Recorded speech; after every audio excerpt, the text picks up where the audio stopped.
솔직히 좀 그런 생각을 못할 때 뭐 있나 이렇게 생각하고 어차피 그쪽으로 갈 텐데 시간이 오래 걸린다고 한다면 그건 뭐 최단 기간 내에 정치적으로 빨리 합의 봐서 할 수도 있고 그리고 그때까지는 경찰이나 검찰 기존 수사기관이 빨리 수사를 하고 특검이 가동되면 넘기면 될 일 아닌가. 오히려 더 그것이 지금의 이렇게 막 번지는 들불처럼 번지는 거를 좀 차단할 수 있는 방책이 아닌가. 사실 국민들은 이 수천억 원에 해당하는 이익을 한쪽에 몰아준 설계자가 누구고 누가 이런 기획을 했는지에 대해 가지고 관심이 많다. 여야 그리고 뭐 법조계까지 두루 이렇게 로비를 한 정황이 발견되고 있는 것은 이들이 얼마나 또 그 설계 과정이 있어가지고 용의 주도했는지 보여주는 것입니다. 그렇기 때문에 설계 또는 뒷배가 누구인지는 더 궁금증을 자아내고 있습니다. 특검이나 국조를 바라는 국민들의 여론이 아주 강하기 때문에 그것을 올곧이 투영해가지고 민주당을 압박할 수 있도록 하겠습니다. 예, 자, 화천대유 얘기부터 해보겠습니다. 이번에는 윤석열 후보 부친이 등장했습니다. 윤석열 후보 아버지의 연희동 주택을 화천대유 대주주 김만배 씨의 누나가 사들였다는 겁니다. 단순한 부동산 거래라고 하기에는 너무 기막힌 우연 아닙니까? 어떻게 이렇게 모든 사람이 등장하는지 정말 캐도 끝없이 나오는 그런 이름들입니다. 오늘 한 걸음 더 들어가 보도록 하겠습니다. 네 분 패널 소개합니다. 정기남 전 국무총리 비서실 정무실장, 최수영 메시지 컨설턴트, 김한규 변호사, 김윤우 변호사 나오셨습니다. 어서 오십시오. 안녕하세요. 자, 정기남 실장. 네. 뭐 부동산 거래할 수 있죠. 뭐 이렇게 그런데 그게 또 윤석열 전 검찰총장 아버지와 화천대유 대주주 김만배 씨의 누나 이렇게 거래가 될 수 있는 확률이 몇 %나 될까요? 수학적으로 계산은 안 해봤습니다만 혹시 로또에 당첨될 확률이 얼마인 줄 아세요? 이 벼락맞을 확률하고 비슷하다고 들었습니다만. 800만 분의 1이라고 합니다. 근데 지금 시중에서는 이 화천대유 실제적인 어떤 소유자였던 뭐 김만배 씨의 누나가 윤석열 소 이른바 당시의 서울중앙지검장의 아버지 부친의 주택을 구입할 이 확률을 로또 당첨이 한 3번 연속되는 확률이다. 이렇게 이제 시중에서 그런 얘기들이 돌아요. 그만큼 이게 이제 우연의 기막힌 이게 우연일지 예. 아니면 정말 이 그 뭐랄까 카르텔, 법조 카르텔이랄까요? 이게 무슨 뭐 국민의힘 게이트다, 대장동 게이트다 이런 얘기도 있습니다만 결국은 이 법조, 정치, 언론, 토건 이런 세력들이 얽히고 얽힌 어찌 보면 그 카르텔의 민낯이 드러나는 건 아닌지 뭐 저는 그런 관점에서도 볼 필요가 있겠다 이런 생각을 만약에 해봤습니다. 카르텔이라면 어떤 카르텔이 있는 걸까요? 예를 들면 그 지금 이 일련의 주인공들을 보십시오. 예. 다 고위 법조인들을 예. 다 자문 고문으로 모시죠. 당시에 뭐 박영수 전 특검 그다음에 또 사실은 곽상도 의원만 하더라도요. 이 부동산 어떻게 보면 전문 검사였었어요. 실제 그 경력을 보면은 그랬나요? 예. 거기다가 뭐 이 또 언론도 법조팀장에 관여돼 있죠. 또 그다음에 또 정치권도 다 관련돼 있지 않습니까? 뭐 이런 것들이 다 얽혀서 결국은 대장동이라고 하는 지역에서 뭔가 이 대박을 터뜨리는 그들만의 어떤 리그를 만들어낸 뭐 그런 것들을 하나의 카르텔로 볼 수 있겠죠. 최수영 컨설턴트 지금 등장 인물들을 보면은요. 네. 화려하기가 그지 없습니다. 그렇죠. 지금 대법관 출신, 검찰총장 출신, 특검 출신, 거기에 이제 곽상도 의원, 이번에는 이제 윤석열 후보, 원래는 이제 이재명 지사를 겨냥해서 이게 그렇죠. 나온 거 아니에요? 이 등장 인물만 놓고 보면 영화에 우리나라 대표 스타들이 다 출연하는 다 출연했죠. 그런 영화 되는 겁니다, 지금. 그렇죠. 그러니까 지금 그 정기남 실장 말씀하셨듯이 사실 이게 돈, 정치, 법조 이게 다 모였잖아요.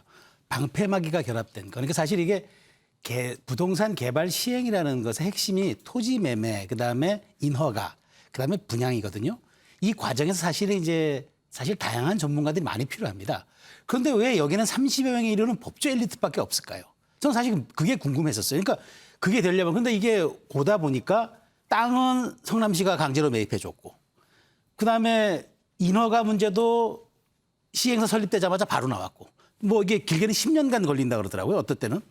근데 이게 분양 문제도 주택연구원 결과 조사 자료 하나 보니까 미분양이 20%가 된다 하더라도 사실은 뭐 성공할 수 있다 그러고. 그러니까 이건 땅 짓고 헤엄치기인데, 근데 왜 이렇게 많은 사람들이 해놨을까? 결국에는 나중에 혹시라도 모를 수 있는 여러 가지 불미스러운 일에 대비한 방패막이 아니었을까? 곽상도 의원까지 포함해서 그게 합리적인 추론인데, 저는 사실 이번 윤석열 총장의 집 구매를 예. 보면서, 근데 저는 사실 좀 의아한 점은 사실 있어요. 이게 뭐 예. 물론 그 확률이 300만 가구 중에 한 가구라니까 사실 좀 굉장히 어찌 보면은 좀 이게 확률적으로 좀 의혹이 가는 건 사실입니다만은, 근데 우리가 뇌물로 받거나 뭘 이게 그 사람한테 대가성 혜택을 주려면 싼 거보다 비싸게 집을 사야지, 싼 거 산 거를 사실은 저희가 의심할 건 없잖아요.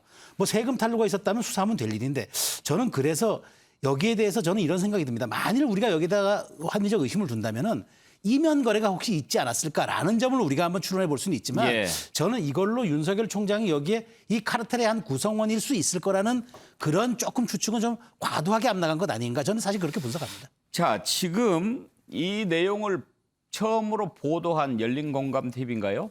그 보도에 따르면 윤석열 전 총장이 지명이 되기 전 시점입니다. 그러니까 서울중앙지검장 시절이죠.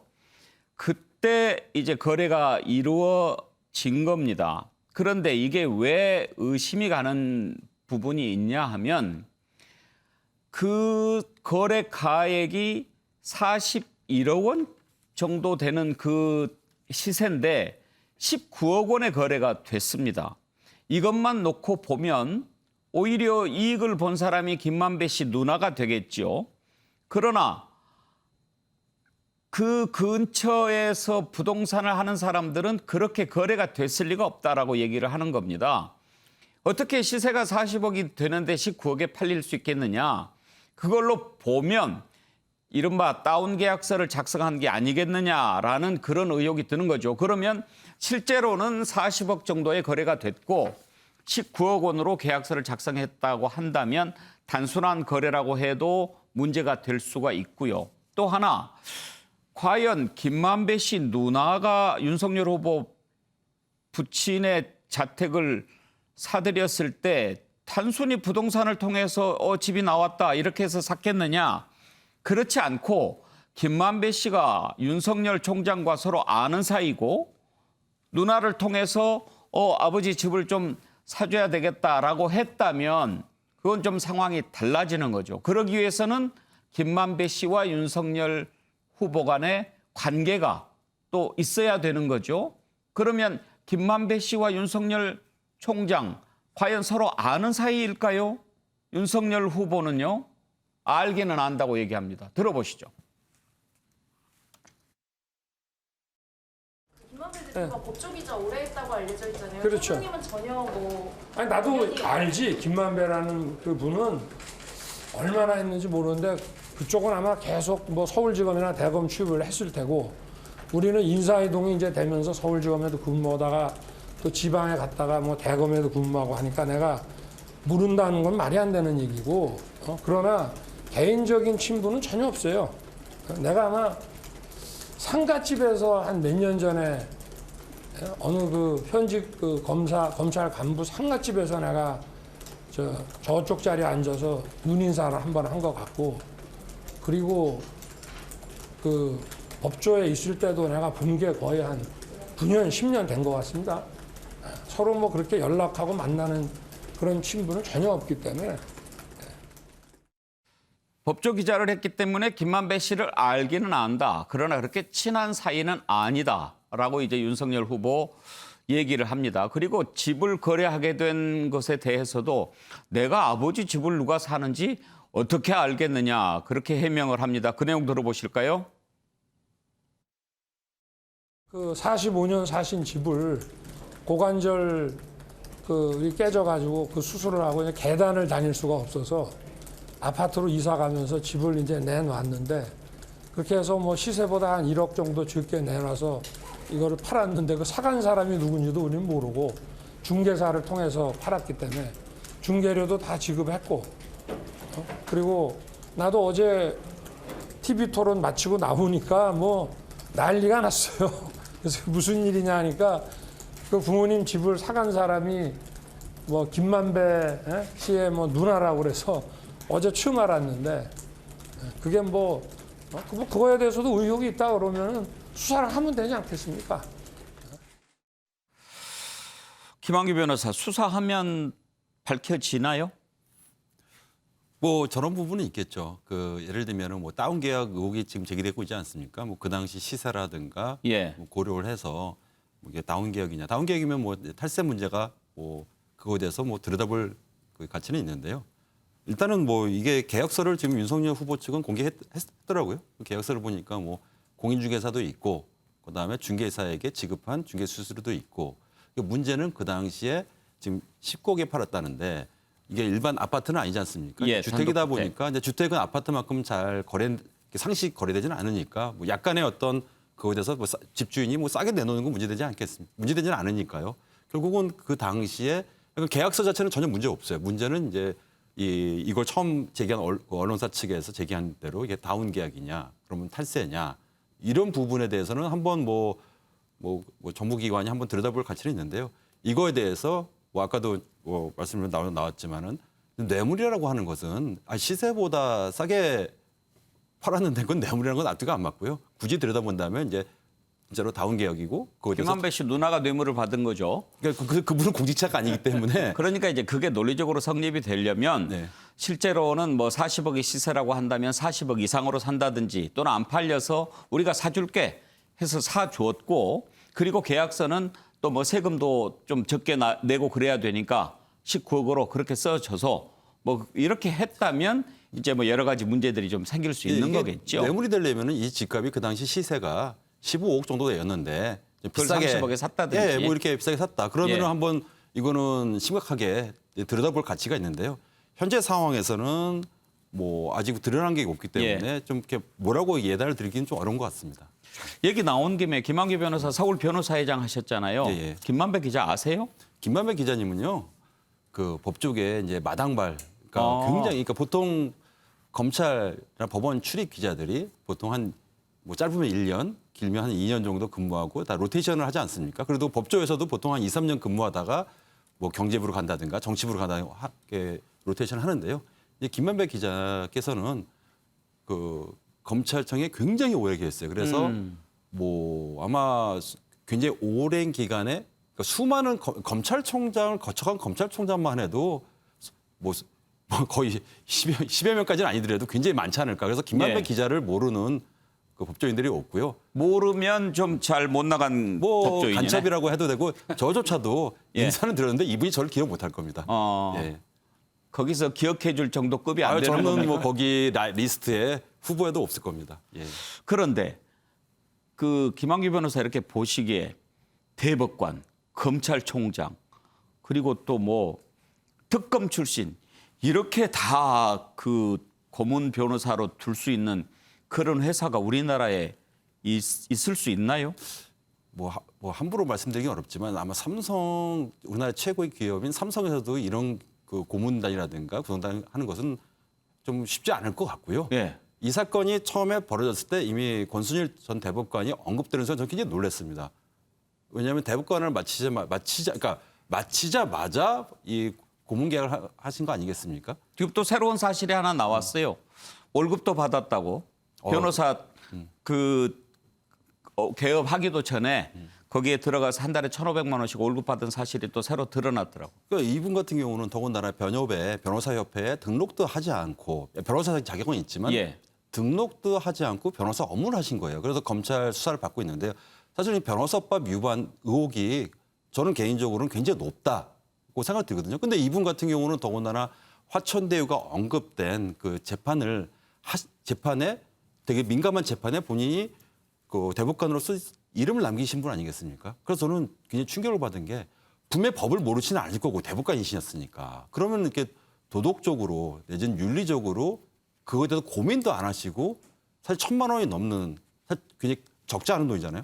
이런 돈을 받으셨어요. 그리고 이분뿐만 아니라 수많은 그 법조 고위 관계자들이 언급이 되고 있지 않습니까? 그래서 뭐 저뿐만 아니라 많은 변호사들이 이분들 때문에 사실은 대부분의 법조인들이 도매금으로 지금 또다시 비난을 받고 욕을 먹는 거 아니겠습니까? 그래서 이번 기회에 뭐 지금 검찰이 수사를 하고 있으니까 예. 이런 어떤 법조 고위 관계자들의 만약에 조금이라도 불법의 여지가 있으면 단호하게 법적 조치를 가해서 다시는 이런 일이 발생하지 않는 것이 맞지 않나 봅니다. 김윤우 변호사는 판사 출신이시죠. 사실 대법관은 판사 출신으로서는 최고의 영예 자리 아닙니까? 네, 그렇습니다. 그런 분들이 이렇게 어디를 대법관을 마치고 간다고 할 때는 단순히 돈만 보고 가시는 건 아니잖아요. 그런 부분도 있고 본인 명예도 물론 생각을 하시죠. 그리고 더 좀 놀랐던 건 개업을 안 하셨기 때문에 공개된 연락처가 없는데 어떻게 알고 찾아가서 계약을 했을까? 이 관계가 굉장히 좀 깊었나 보다 좀 그런 생각을 잘 아는 형님이라고 그러잖아요. 네, 예. 하지 않을 수가 없었고요. 좀 아무래도 뭐 더 깊은 내막이 있지 않을까 싶고 저 화천대유 같은 경우는 사실 제가 좀 사업 구도를 봤을 때 저 사업자들이 민사하고 행정소송을 좀 굉장히 어려운 거를 좀 연구 중인 상황이 아닐까. 예, 지금 그런 소송을 제기해야 되는 상황으로 보이는 것들이 몇 개 있는데 좀 이렇게 나중에 문제될까 봐 제가 뭐 정확히는 말씀 못 드리겠습니다만은 사업 행정 처분의 내용들이 좀 약간 소송을 내고 싶은 그런 내용들이 조금 포함되어 있더라고요. 예. 실시계획인 것 같은데. 그래서 그런 부분 때문에 나중에 그런 계획까지 가지고 그 자문 계약을 체결한 게 아닌가 그런 의심까지 들었습니다. 예. 근데요, 정일함 실장, 지금 우리가 이 화천대유 이 사건 터지고 사실은 화천대유라는 것도 대장동 개발 사업 특혜 의혹에서 이제 시작이 됐잖아요. 몇 주가 됐는데 되게 어떤 이슈가 터져가지고 한 2주 정도 우리가 계속 들여다보고 얘기 나눠보고 그러다 보면 그림이 좀 그려지는데 이건 갈수록 그림이 더 복잡해져요. 그렇습니다. 이게 어떤 영역 자체도 굉장히 그 전문 영역이기도 하고요. 예. 또 관계된 사람들의 또 뭐랄까 이 설계와 그 배당의 어떤 이익을 어떻게 배분하는 구조 이것도 굉장히 일반 사람들이 보기에는 잘 이해도 안 돼요. 특히 언론인 출신들이 봐도 이게 잘 설명이 안 될 정도거든요. 그만큼 이 어떻게 뭐랄까 좀 이 부동산 어떤 이익을 취하기 위한 이 토건 비리 세력들의 어떤 그 이해를 빨아먹는 그 구조가 그만큼 예. 또 복잡하고 어려운 것일 수도 있다고 생각이 들어요. 그렇기 때문에 이 수많은 법조인들을 사실은 방패막이로 둘 수밖에 없고 사실은요 이게 아직은 추론에 불과합니다만 이 김만배 기자이고 또 이제 그 이동유의 이제 화천대유의 어떤 실질적인 이제 뭐 리더 역할을 한 거 아닙니까? 설계자는 물론 남욱인가 하는 변호사가 있다고 하지만 자 곽상도 의원의 아들 연결돼 있죠. 예. 퇴직금 50억이라는 게 비상식적인 거잖아요. 두 번째 또 박영수 특검 딸의 특혜 분양이 있죠. 예. 또 그다음에 김수남 총장 출신이잖아요. 전 총장이죠. 자, 그 사람 또 고문으로 모셨죠. 또 뭐 강찬우 그분은 또 남 변호사의 나중에 무죄를 만들어준 사람이거든요. 그다음 결국은 또 윤석열까지 나오겠단 말이에요. 윤석열이 물론 여기서 직접적인 연결고리는 없다고는 해요. 그러나 앞서 김우겸 전 의원, 현 의원이죠. 김우겸 의원도 얘기했지만, 자, 2016년도에 박영수 특검 당시에 박영수 특검이 기자들을 모은 자리에서 이 김만배 기자가 자, 김만배 기자에게 박영수 특검이 물어본다는 거 아닙니까? 자, 이제 특검을 맡았는데 수사팀장은 누구 하는 게 좋겠어? 그러니까, 성렬이 형 어때요? 성렬이 형. 성렬이 형 어떻습니까? 이렇게까지 얘기했다는 거 아니에요. 근데 그 사람을 지금 윤석열 후보가 얘기하는 것처럼 상갓집에서 9년 전인가 한번 눈인사 정도 한 것 같다. 이렇게 해가지고는 그 관계가 잘 설명이 안 되는 거죠. 그런 것들을 볼 때 이게 정말 뿌리 깊은 그런 어떤 그 고리들을 만들고 있었다. 그리고 그런 것들을 어떻게 보면 당장의 이해관계가 아니라 이런 여러 가지 사건들을 염두에 두고 그런 방어막들을 쳐나갔던 것은 아닌지 이렇게 이해해 볼 수 있을 것 같습니다. 그런데 이제 최수영 컨설턴트 이게 사실 헷갈리는 가장 큰 이유가 이거 아니겠습니까? 당초에 이제 검찰의 고발 사주 의혹이 드러났습니다. 제기가 됐습니다. 네, 네. 그것은 그림이 이렇게 일직선으로 그어지잖아요. 그렇죠. 네, 네. 이게 우리가 생각하는 의혹이 윤석열 총장이 자기를 괴롭히는 사람들을 혼내기 위해서 뭐 손준성 검사에게 야 이거 좀 만들어봐 이렇게 해서 고발시켜라고 했고 그 고발장을 만들어서 김웅 의원에게 전달했고 김웅 의원이 다시 뭐 이렇게 해서 고발을 시켰을 것이다. 네. 사실 여부가 이제 가려져야 되겠지만 일직선이에요. 네, 간단하죠. 그런데 지금 이 대장동 특혜 의혹은 맨 처음에 생각했던 의혹은 이재명 성남시장이 뭔가 자신을 인터뷰했던 이 기자와 짜고 특혜를 줘서 줬다. 예. 엄청난 이익을 누리게 하고 그 돈을 뭐 어떤 식으로든지 좀 챙기지 않았겠느냐 그런 의혹으로 시작이 됐잖아요. 네. 그랬는데 나온 이름들 보면 윤석열 후보까지 네. 아버지가 뭐 이렇게 나오고 야당 이렇게 의혹은 나오고 그러니까 이게 축이 두 개가 되니까 쉬프트가 두 개나 된 상황이 됐단 그렇죠. 말이에요. 예, 예. 그러니까 지금 여기에 수식어가 단군 일의 최대라는 말이 붙잖아요. 이게 지금 우리가 91년도에 있었던 수서 비리를 엄청나게 사실은 큰 어떤 그 건설에 대한 비리로 얘기하는데 지금 제가 보기에 이걸 덮고도 남을 만한 지금 금액이 돼버렸어요. 그러니까 민간이 어쨌든 공공이 설계했는데 공공이 가져간 이재명 지사 말에 따르면은 뭐 4,500원인가 환수했다는 거 아니에요? 근데 민간 이익은 최소 4천 원에서 지금 미래가치까지 포함하면 1조까지 된다는 거잖아요. 그러면 누군가가 이 많은 돈을 가져가게끔 어떻게 이렇게 부실한 설계가 됐느냐. 또 들여다보자니 이 과정에서 나타나는 또 인물들 몇몇들이 우리 사회의 보통 법조 엘리트들이 아닌 사람들이고 그다음에 이 돈에 대한 제가 오늘 아침에 인터뷰를 하나 봤더니 최초의 여기 특수목적법인 이른바 성남의뜰이라는 초대 대표이사 했던 그 사람 인터뷰가 과연 검찰이 수사할 수 있겠냐? 몇 천억 갖고 돈 처벌했는데 차원이 다른 게임이다. 이런 얘기까지 했다는 거예요. 그러니까 지금 앵커께서 말씀하신 것처럼 두 축으로 프레임이 진행되는데 이게 어디까지 튈지 아무도 상상이 안 되는 초유의 상황에 처해 있는 이 사건이다. 이렇게밖에 볼 수 없는 거죠. 예, 어떻게 하다가 또 윤석열 후보 아버지까지 등장하게 됐는지 참 요지경입니다. 일단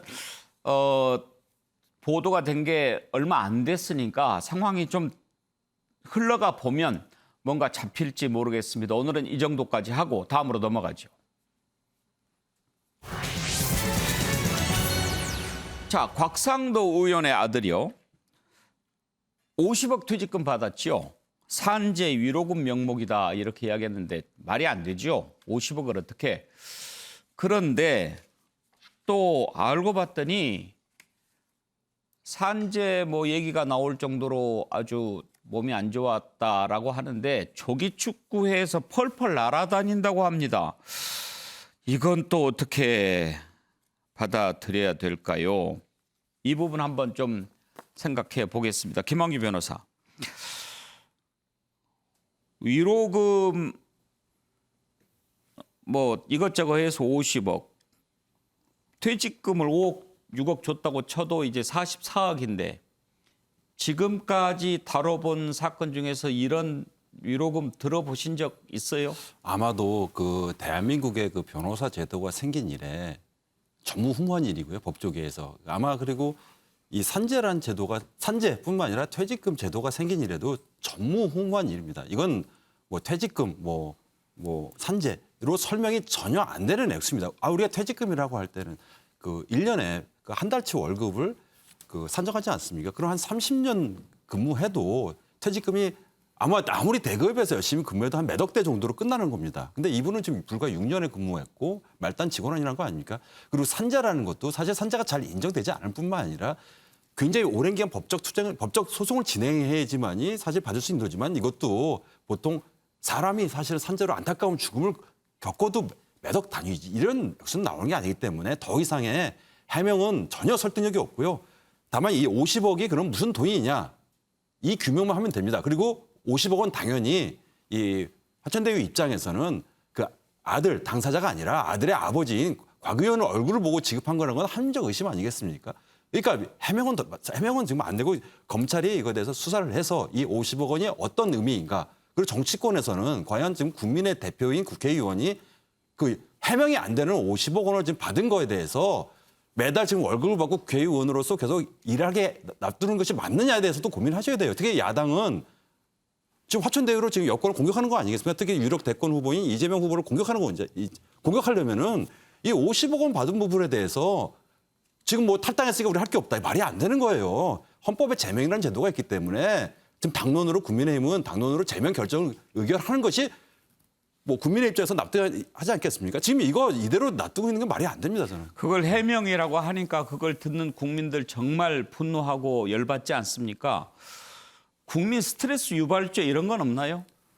그 유발은 결국 국민이 표로 심판하는 겁니다. 지금 대선이 불과 지금 뭐 한 5개월 정도 남은 걸로 알고 있는데 내년 3월 초니까 얼마 안 남았습니다. 그럼 결국은 이번 대선도 부동층에 의해서 좌우되는 건데 그렇죠? 국민 한 10% 20% 사이에서. 근데 그 부동층이 대부분이 직장인이거나 아니면 가족 중에 직장인이 있을 거 아니겠습니까? 그러면은 산재 퇴직금 운운하는 순간 마음이 돌아서요. 그럼 그렇게 변명하고 있는 당내 중진 의원 탈당했지만 의원을 지금 국민의힘이 방치하고 있는 거예요. 뭐 이준석 대표는 제명에 대해서 언급을 하셨지만 언급이 아니라 당론으로 결론을 내려야 됩니다. 반드시. 그런데 김윤호 변호사 궁금한 게요. 원래 퇴직금이 많으려면 기본 급여가 좀 많아야 되잖아요. 그래야 상대적으로 퇴직금이 높아지는데 100번 양보해서 나머지는 유로금이라고 쳐도 한 달에 250에서 300 받았던 사람이 퇴직금으로 5, 6억을 받을 수는 없잖아요. 그렇죠. 예. 그런데 왜 그렇게 해명을 했을까요? 퇴직금 산정 공식으로 하면 사실은 이거는 퇴직금 산정 공식으로 어떻게 뭐 만들기가 굉장히 어렵습니다. 그래서 뭐 한간에는 그럴 거면 차라리 처음부터 임원으로 세팅을 해서 이사회에서 퇴직금을 정하는 걸로 했어야 되는데 대리로 세팅을 했으니까 이제 꼬인 거 아니냐. 뭐 그런 말도 나올 정도인데 예. 이미 퇴직금 처리해서 세금 뭐 처음에 본인이 22억 냈다고 그랬거든요. 그랬는데 돈은 하나인데 명목은 자꾸 바뀝니다. 어느 날은 뭐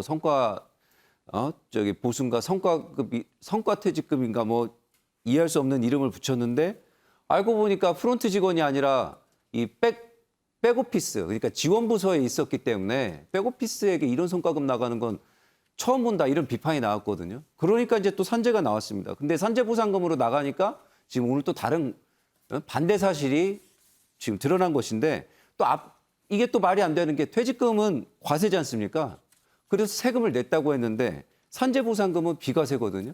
그러니까 검사 출신의 민정수석까지 하신 분이 지금 이거에 대해서 해명할 방법을 못 찾고 있다. 길을 잃었다 이렇게 봐야 될 것 같습니다. 저걸 해명하면 국민들이 그걸 받아줄 거라고 생각했는지 정말 의문입니다. 더군다나 곽상도 의원 누굽니까? 국민들이 조국 사태 때 그렇게 분노했던 것은 조국 전 장관이 그동안 하도 입 바른 말을 많이 했기 때문에 그 저지른 일들이 너무 실망스러워서 그랬던 것 아닙니까? 곽상도 의원 문준용 씨, 문재인 대통령 아들 얼마나 공격했습니까? 그 곽상도 의원이 바로 지금 그 50억 퇴직금 받은 아들의 아버지라서 더 문제가 되는 것 아닙니까? 송영길 대표 얘기를 좀 들어보시죠.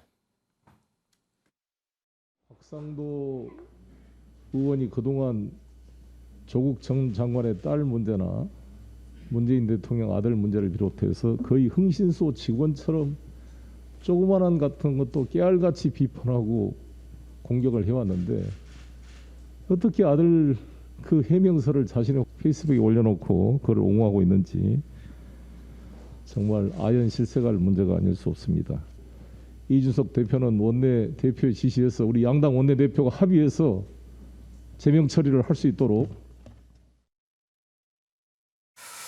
정기남 실장, 여야가 합의하면 제명이 가능합니까? 합의해서 처리하면 가능하지요. 그러나 제가 알고 있기로는 우리 헌정사에 국회의원을 제명 처리한 것은 과거에 김영삼 전 대통령 밖에 없었던 걸로 알고 있어요. 그만큼 제명이라고 하는 절차 자체가 뭐 이렇게 쉽게 이루어지지는 어렵다는 거죠. 그러나 지금 말씀하신 것처럼 여야가 뭐 합의해서 한다고 하는 거면 그 어려운 일은 아니죠. 이준석 대표가 제명 얘기하는데 성남 민심을 달래기 위한 제스처라고 보십니까? 아니면 실제로 제명까지 할 의지가 있다고 보십니까? 저는 그 절박성이 있다고 보여지는데 지금 이재명 뭐 이를테면 게이트 또는 뭐 이재명이 어떤 그 화천대유의 주인이다 이런 시각을 갖고 있는 한 이건 일정한 이것을 모면하기 위한 물타기용 얘기에 불과하다고 생각합니다. 결코 저는 제명 절차에 들어가지 못할 거라고 봅니다. 그러나 또 모르죠. 과연 정말 절박한 마음이 들어서 우리가 중도층도 확보하고 대선에서 이기려면 이런 뭐 육참, 읍참 마속이라고도 해야 되겠다. 이것을 과연 이준석 대표가 해낼 수 있을지. 그러나 이준석 대표가 이번 이 대장동 의혹 사건을 바라보는 그 시각을 보면 저는 제명 처리는 어렵다고 봅니다. 예.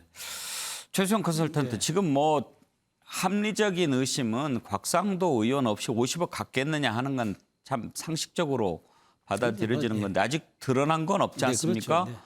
그런 것만 가지고 제명하는 것도 사실은 온당치 않을 수도 있어요. 그러니까 이제 사실 이제 우리 제명을 하는 제가 절차를 봤더니 국회 윤리특위가 의결을 거쳐서 본회의에 회부하면은 제적의원 3분의 2가 찬성하면 됩니다. 자, 근데 국회 윤리특위에 뭘로 회부하냐는 거죠. 그럼 뭔가 실정법을 위반했다든가 아니면 뭔가 분명한 범죄 혐의가 있다든가 해야 되는데 없어요.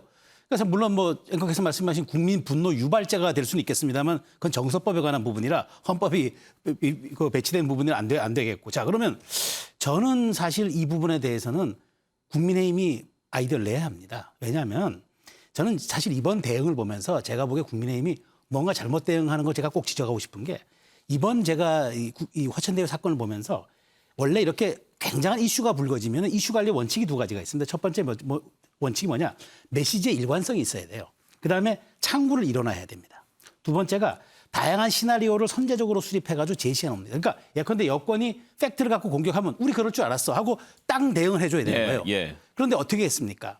추석 전에 마치 화천대유는 누구 겁니까? 백드랍을 걸어놨는데 제어라면은 제보센터를 먼저 뒀죠. 제보센터를 먼저서 제보를 받습니다 한 다음에 그 제보를 바탕으로 우리부터 검증하겠습니다. 우리부터 들여다보겠습니다. 그 후에 하겠습니다라고 얘기를 했었어야죠. 이렇게 돼버리니까 이미 국힘에서 어떤 얘기가 나오든 국민들은 오염된 걸로 받아들여져요. 그러면 앞으로 국민의힘이 어떤 행동을 해도 국민들한테 이 대선 국면을 앞두고 중도의 마음을 어떻게 살까? 전 이준석 대표가 굉장한 고민 끝에 이 얘기를 했을 거예요. 제명이라는 얘기. 이준석 대표가 이거 모르는 거 아닐 텐데. 그러면은 저는 국민의힘이 지금 내부적으로 아이디어를 내야 됩니다. 이렇지 않고 이 대선에서 지금 그렇지 않아도 중도층, 부동층, 이른바 비민주당, 반민주당, 비국민의힘이 늘어나는 이 상황에서 정권교체 지수가 55%가 뭐합니까? 저는 이 점을 국민에게 혐오감을 줄 때 그 정당은 선택받을 수가 없어요. 그래서 이 부분에 대해서는 여러 가지 지금 절차와 제도가 있긴 하지만 국민의힘이 내부적으로 컨센서스를 가지고 이걸 대응해야 됩니다. 그러지 않고 차일피일 미루다가 정말 이것이 산불이 되어버리면 진화 어렵습니다. 어르신 말씀인데 그런데 김한규 변호사 지금 그렇게 뭐 제보 받습니다라고 해도 부족할 판인데 나중에 알고 보니까 이미 추석 전에 다 보고받고 국민의힘 알고 있었다는 것 아니에요? 저도 그래서 그 기사를 보고 놀랐던 게 그 대응을 너무 안일하게 한 것 아닌가. 지금이라도 혹시라도 뭐 당내 인사가 이 화천대유와 관련해서 뭐 금품이라든가 아니면 부적절한 처신이 있는 것에 대해서는 확실히 만약에 그게 검증이 된다면은 사실은 국민들에게 솔직히 밝히고 다만 이거에 대해서는 어떻게 해서든지 뭐 개인의 일탈로 처신하던가 치부하던가 하고 거기다 덧붙여서 아까 제가 이제 제명 얘기를 꺼낸 것도 지금 이게 뭐 뇌물이냐 아니냐로 만약에 검찰 수사를 한다면 그 결과 자체는 올해 나오기가 어렵지 않습니까? 그럼 뭐 그 나중에 뭐 내년 이후인데 그럼 그러다 보면 대선이 지나요. 근데 분명한 거는 이 돈이 해명이 안 되니까 그럼 해명이 안 되는 돈을 왜 받았냐는 거거든요. 그럼 윤리적으로 사실은 그 제명이라는 것은 윤리투표위원회에서 반드시 법률을 위반한 형사처벌 대상이 되는 것만이 제명되는 거 아니지 않습니까? 그래서 당내 제보를 통해서 만약에 검증된 거 있으면 국민들에게 양해를 구하고 용서를 구해서 이런 일이 사실 의원들이 예를 들면 다른 사람이 또 돈 받은 게 있으면 밝히고 그리고 이 과기원도 처리하고 그런 다음에 이 화천대유의 실체를 밝히도록 뭐 공세를 쳐야지 그렇지 않으면은 어떤 도덕적으로 명분이 없지 않나 예. 이렇게 생각합니다. 자, 이 퇴직금 50억 과연 이게 수사로 밝혀질 수 있을지도 궁금하고 또 이렇게 화려한 등장인물에 얽히고 설킨 이 복잡한 이 사건 과연 어떻게 진실을 밝혀낼 수 있을까요? 그 내용 한번 생각해 보겠습니다. 일단 검찰이 오늘 수사팀을 꾸린 지 하루 만에 전방위 압수수색에 들어갔습니다. 전담수사팀에 검사 16명을 배치해서 화천대유, 천화동인 그리고 아주 핵심 인물로 알려진 남욱 변호사 사무실 그리고 성남도시개발공사 이런 곳을 다 압수수색했는데요. 지금 검찰 수사 야당은 믿지 못하겠다 특검 도입하자라고 하는데 특검은 또 오래 걸린다고 반대하고 있습니다. 사실 특검 한다고 하면 또 꾸리는데 한참 걸리겠죠. 언제 할 수 있을까요? 일단 특검 요구에 대해서 박범계 법무부 장관이 답변한 내용을 먼저 들어보시죠. 내용을 협상하는 과정, 또 타결하고 통과시키고 또 특검을 임명하고 세팅하는 과정이 꽤 걸려요. 그래서 그렇다고 해서 지금 검찰이 손 놓고 있을 수는 없는 거기 때문에 저는 검찰이 신속하게 그리고 치우침 없이 철저하게 진상규명을 지금 하는 것이 합당한 일이다. 김윤호 변호사, 사실 그렇죠. 특검으로 가려면 시간은 많이 걸리고 검찰이 한다면 좀 더 속도감 있게 할 수 있을 것 같은데 문제는 지금 검찰을 야당이 안 믿어주잖아요. 예. 근데 제가 봤을 때는 제가 첫 번째 여기 출연해가지고 말씀드렸습니다만 이 대장동 도시개발 사업이 정상행 범주에서 벗어난 게 없었다고 말씀드렸지 않습니까? 그러고 나서도 국민의힘이 민주당을 향해서 계속 수류탄을 던졌는데 그 수류탄이 다 국민의힘 쪽에서 터졌거든요. 오늘 하나 더 말씀드리자면 저 특검을 해가지고 과연 국민의힘에 도움이 될지 정말 냉철하게 다시 생각을 해보고 계속 주장했다가 저 수류탄도 국민의힘 쪽에서 다시 터질 수 있다. 이런 것도 전략적으로 한번 다시 생각해 보는 게 어떤가. 저는 그렇게 생각을 하고 있습니다. 국민의힘에 지금 힌트를 주시는 겁니까? 자, 일단 국민의힘에서는 특검을 계속 주장하는데 이준석 대표 그리고 또 이재명 후보 얘기를 들어보시죠. 제가 국민의힘을 지배하고 있는 몸통 또는 머리라고 국민의힘이 주장을 하니까 하는 얘기입니다. 이준석 국민의힘 현재 대표는 이미 50억 게임에 참여한 50억 받기로 한 사람이 여러 명 있다는 사실을 한참 전에 알고도 그게 만약에 여권 인사가 있었으면 가만히 있었을 리가 없는데 지금까지 숨기고 있는 걸 보면 그게 야권 인사들 같다. 네, 이거를 다 숨기고 국민들한테 모른 척하고 이게 몸통은 이재명이 다 그 설계하고 다 이재명이 만든 거야 이렇게 얘기한 국민을 속인 죄를 물어서 봉고파직하도록 하겠습니다. 진짜 다시 한번 보니까 이재명 후보 무능이냐 부패냐 답을 해야 될 상황이 오는 것 같습니다. 특히 이런 기본적으로 화천대유라는 주민들과 약속도 지키지 못하고 부도덕한 집단과 같이 이런 추진한 개발을 공공성을 확보했다고 치적으로 홍보했던 것도 참 후한무치하다 이런 생각을 하게 됩니다. 예, 정의남 실장. 특검을 하면 밝혀낼 수 있을까요? 그러나 이제 과거 경험을 비춰보면 특검을 통해서 상당히 진실 규명에 도움이 될 수는 있죠. 그러나 지금 이제 현 시점에서 특검 주장이라고 하는 것은 대단히 정치 공세력 성격이 강하다. 실제 단 한 번도요. 검찰이나 경찰 수사 없이 특검으로 진행된 적은 없어요. 거기다가 대선을 5개월 남겨둔 시점에서 특검법 통과시켜야 되죠. 특검 임명해야 되죠. 이러다 보면 결국 실체 규명은 저 뒷전이 되는 거예요. 공방만 있을 뿐이거든요. 자, 그럼에도 불구하고 저는 검찰 수사나 지금 검찰이 오늘 압수수색도 들어갔지 않습니까? 저는 굉장히 좀 아쉬운 대목은 있어요. 늑장 수사 같아요.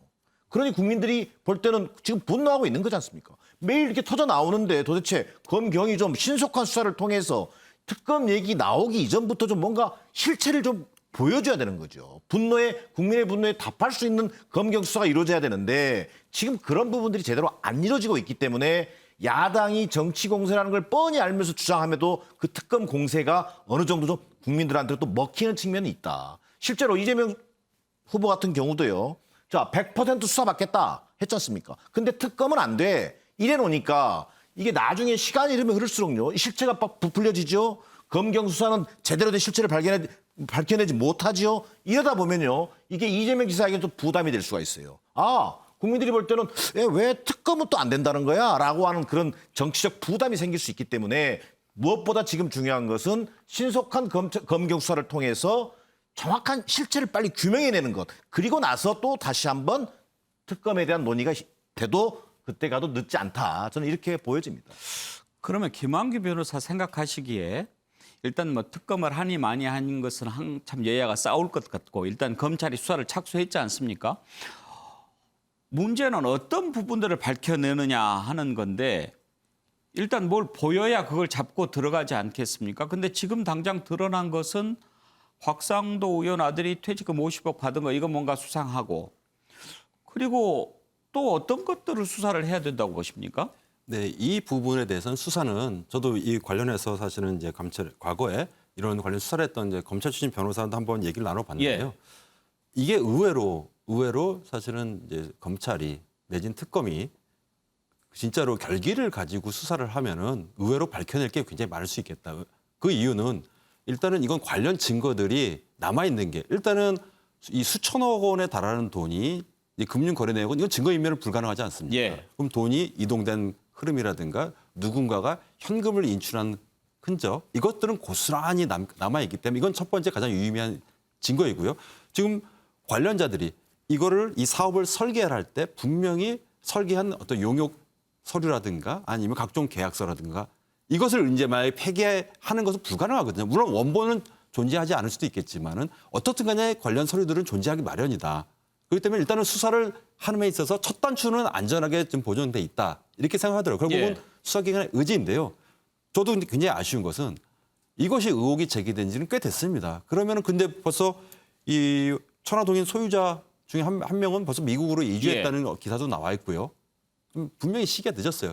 저도 이게 특검이 정치 공세인 건 저도 분명히 알고 있지만은 지금 현 단계에서 그럼 특검이 없이 왜냐하면 검찰은 최근 지난 1년간 검찰 인사와 관련해서 주요 포스트에서는 친정권 인사들이 장악하고 있다. 이런 게 언론 기사에 괜히 보도되지 않았습니까? 국민들도 그런 것들 알고 있고요. 그래서 지금 단계에서는 검찰과 경찰이 그 최선을 다해서 수사를 하되 이 수사기관들이 부담을 느끼려면요. 특검이 통과돼서 나중에 특검이 자신들이 수사한 것에 대해서 다시 한번 스크린할 수 있다. 이런 부담을 줘야 됩니다.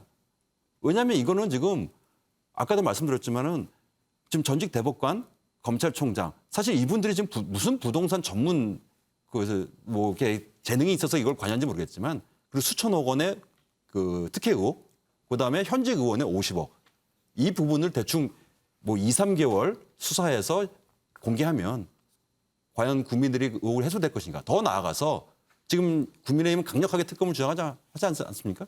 근데 특검이 만약에 수사를 해서 특검이 만약에 수사를 해서 설령 국민의힘 측 일련사들이 수많은 사람들이 발견돼서 그 사람들이 만약에 체포되고 구속돼도 중요한 것은 실체 규명이지 지금 국민의힘 보호 문제는 아니지 않습니까? 예. 김연아 변호사께서는 어디에 초점을 맞춰야 된다고 생각하십니까? 지금 현금으로 출금한 예. FIU에서 지금 이게 대대적으로 불거지기 훨씬 더 전에 그 김만배 씨가 몇백억을 현금을 출금해서 이상 그 출금이다라고 해서 경찰에 통보한 거 있지 않습니까? 그 돈의 추적이 가장 중요하지 않을까 예. 그렇게 생각이 듭니다. 그런데 최수영 컨설턴트 지금 그 대선 전국이기 때문에 더 이런 부분 다루기가 쉽지 않은데 맨 처음 제기됐던 검찰의 고발 사주 의혹도 그렇고 또 이것도 그렇고 너무 그 등장 인물들이 복잡해요. 네. 그리고 이게 이제 여야 공방으로 막 흘러가 버리면 그러면 그럴수록 우리가 봐왔듯이 진실 규명하고는 거리가 멀어지잖아요. 멀어지죠. 그러니까 저도 이제 그 사실 우려하는 게 이제 이런 겁니다. 그러니까 지금 검경이 수사에 조금 뭐 확대해서 착수했다지만 사실 빙산의 일각이에요. 뭐 검사 3명 붙이고 약간 부서 나누고 이런 핵심 아닙니다. 저는. 왜냐하면 의지와 아까 지금 의지 말씀해 주셨는데 저는 그래서 사실 그러면 자 10월 10일 날 이재명 후보가 만일 대선 후보로 선출된다고 치자고요. 그러면 검찰이 여권의 대선 후보를 정말 정조준해서 수사할 수 있습니까? 저는 어렵다고 봐요. 그렇기 때문에 저는 그 이낙연 후보가 제안한 것도 전 맞다고 생각합니다. 차라리 그 법적 권한을 다 준 특별수사본부를 출범시켜서 거기에 모든 그 기구를 둔 다음에 우리가 거기에서 권한과 책임을 다 부여한다는 거죠. 그래서 조속한 결론을 내놓고 그것이 미진하게 될 경우에는 뭐 특검으로 간다는 예조항을 두든지 거기에 수사 책임자는 여야 합의해서 검찰총장에서 선정하면 되는 방법도 있고요. 저는 이렇게 방법을 찾아야지 이게 정치 공방으로 가다 보면 부지하 세월인데다가 정말 끊임없이 옛날 BBK 사건 있지 않습니까? 그때 BBK 사건 어떻게 됐습니까? 혐의 없다 했다가 결국 13년이 뒤에서야 진실이 밝혀졌잖아요. 저는 이게 그 재판, 이 제2의 그 BBK가 되지 않는 보장이 어디 있습니까? 예, 오늘도 앞으로 나아가지 못한 것 같습니다. 내일 한번 또 보지요. 자, 여야 대선 후보 토론회도 역시 이거 빠질 수 없는 메뉴가 됐죠. 살펴보겠습니다. 자, 민주당에서도 그렇고 국민의힘에서도 대장동 의혹 토론회의 주요 이슈가 됐습니다. 이낙연 후보는 합동수사본부를 꾸리자라고 계속 얘기하고 있습니다. 그러니까 금감원, 검찰, 공수처 다 동원해서 제대로 밝히자라고 하고 있는데요. 자, 민주당 토론에서 오갔던 내용 먼저 들어보시죠. 거기에 대해서 의심을 갖고 있는 분들의 마음을 풀어드리는 것, 이것 또한 정권 재창출을 위해서 꼭 필요하다고 생각합니다. 빨리 수사를 하는 것이 당으로서나 우리 정권 재창출을 위해서 필요하다고 생각하는데 국민의힘 게이트라고 하는 것, 토건 비리라고 하는 것을 아신 뒤에 혹시 무슨 확인을 했거나 조치를 했거나 하는 것이 있습니까? 그 KBS 보도 보고 처음 알았다니까요. 아니 그러니까 그걸 아시고 난 뒤에 어떤 조치를 하셨습니까? 제가 조치할 수 있는 게 뭐가 있겠습니까? 이미 저는 성남시장도 아니고 도시공사를 지휘하는 입장도 아니고 제가 그때 당시에 MB 정권에 포위되고 박근혜 정권에 포위돼서 제가 광화문에서 단식 농성까지 했기 때문에 제가 뭔가 문제가 있었으면 제가 답변할 시간을 좀 주세요. 아니 예. 아니 경찰 취조하는 것도 아닌데 그런 식으로 저도 답을 하겠습니다. 네, 어쨌든 또 제가 보니까 우리 이낙연 후보님, 추미애 후보님 대답에 전혀 답을 안 하시던데요. 네, 제가 시간이 다 지나서 못 하나요? 예, 자 김윤우 변호사, 이재명 후보는 그때 당시의 일에 대해서 어느 정도 본인이 개입했는가가 좀 확실하게 얘기를 해줘야 될 때가 아닌가요? 근데 벌써 몇 번 얘기했습니다. 내가 우선주, 일종 우선주로 확정이 선택해서 받아오라고 했고 민간 사업자는 돈을 더 받든 덜 받든 알아서 하라고 했다. 뭐 등등 이 사업에 본인이 어떤 부분을 본인이 결정했는지 기자회견을 통해서 많이 밝혔습니다. 네, 그런 부분이 있기 때문에 굳이 뭐 지금 수사를 하려면 해라라고까지 하면서 그렇게 발표했지 않습니까? 그래서 어떤 부분을 국민들께 뭐 더 노출한다던가 더 공개한다던가 이런 부분을 더 말씀드리기는 좀 어려울 것 같습니다. 왜냐하면 본인이 결정한 사항은 분명히 밝혔거든요. 그러면 이재명 후보 입장은 그런 겁니까? 성남도시개발공사에서 일단 시작을 했지 않습니까? 예. 그러면은 어떤 회사가 됐든지 간에 거기에서 이걸 개발해서 확정적으로 얼마 뭐 1,800억인가?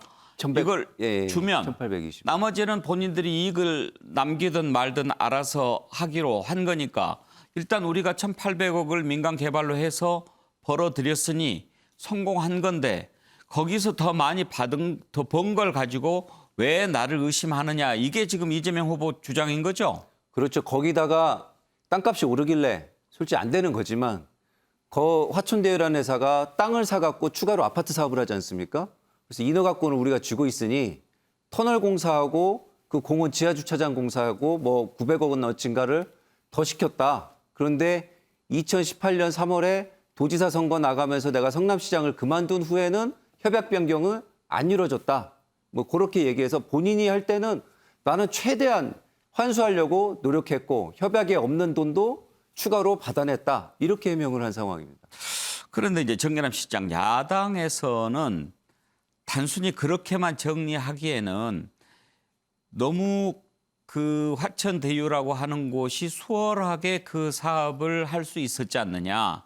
거기에는 뭔가 이재명 후보가 당시 성남시장으로 있으면서 잘 할 수 있도록 도움을 준 부분이 있지 않겠느냐. 이렇게 지금 의심하는 거 아닙니까? 그런 의혹은 이제 충분히 제기할 수는 있다고 보여집니다. 이제 거기에 대한 이재명 지사의 답이 워낙 좀 단호한 편이에요, 지금. 그런 얘기는 나한테 묻지도 마라. 나는 이걸 정말 제대로 된 사업을 만들었다 이렇게 얘기하는 거란 말이에요. 근데 저는 조금은 이재명 그 지사가 진지할 필요는 있다. 왜? 이건 심판은 국민이거든요. 자, 이를테면 지금 수사가 급물살을 타고 있습니다만 결국 이제 최종 수익자를 찾아내는데 초점을 두겠죠. 그러나 저는 크게 봐서는 한 3가지 갈래로 진행될 거라고 봐요. 첫 번째는 뭐냐면 대장동 개발 사업에 적용된 이런 수익 분배 구조. 이건 사실 성남시가 설계했을 가능성이 있거든요. 근데 여기에 적법성 여부가 아마 수사가 될 거란 말이에요. 두 번째가 뭡니까? 사업자 선정 과정에 이를테면 특혜 여부. 세 번째가 지금 그 난리가 되고 있는 화천대유의 로비 문제. 이런 것들이 밝혀지다 보면 성남시 또는 성남시장이 시장으로서 이재명 후보 같은 경우 단돈 1원을 먹지 않았다 하더라도 성남시의 어떤 책임이라든가 이런 것들이 불거질 수도 있는 문제거든요. 그런 문제에 대해서는 이재명 지사가 조금은 진지하게 입을 대응할 필요는 있다. 저는 이렇게 보여집니다. 예. 국민의힘 토론회에서도 이 내용 나왔지요. 들어보시죠.